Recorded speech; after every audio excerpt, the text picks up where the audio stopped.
আসসালামু আলাইকুম এভরিওয়ান। তো এই যে ঈদের পরে হইতাছে যে সব মাইয়ারা বাপের বাড়ি বেড়াইবার যায়, তো আমার বোনেরাও আইছে বাপের বাড়িতে। আমি তো বাপের বাড়িতে থাকি, তো আমার বোনেরাও আইছে বেড়াইবার। তো তিন বোন একসাথে হইলে হইতাছে যে আঙ্গ অনেক দাওয়াত টাওয়াত আহে। তো ঈদের পরে হইলে আমার নানির বাড়িতে দাওয়াত আইছে। ছোটো মামায় পাগল হয়ে গেছে, আঙ্গ যাইবার কইতাছে, পাগল হয়ে গেছে যে আহো আহো। তো আমরা ওর দাওয়াতটা মানা করি নাই, মায় কইতাছে ল যা, মামায় এত কইরা কইতাছে। তো আমরা তিন বোন মিলা গেলাম গা।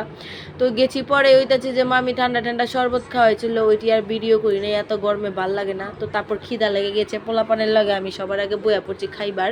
তো প্রথমে হইলো গরুর মাংসের জুড়াটা দেখাইতেছিলাম না, আর গরুর যেই জুড়া মাংসটা এটা খাইতে অনেক মজা লাগে আর মজাও হয়েছিল।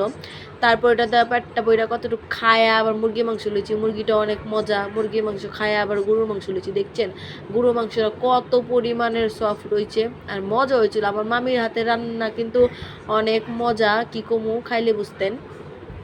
তো এই গরমের মধ্যে খিদা লাগছিল, তো তাও পেটটা বইরা অনেকটি খাওয়ান খাইয়া লাইছি। খাইতে খাইতে খাইতে খাইতে কি কমু, আর সবাই একসাথে মিলা দাওয়াতে গিয়া মানে খাইবার গেলে ওই কথা কইতে কইতে কোন ফাঁকে যে খাইতেই থাকি বুঝি না, পরে বোঝা যায় যে সময় পেটে আর ঢুকবার চায় না এই সময়।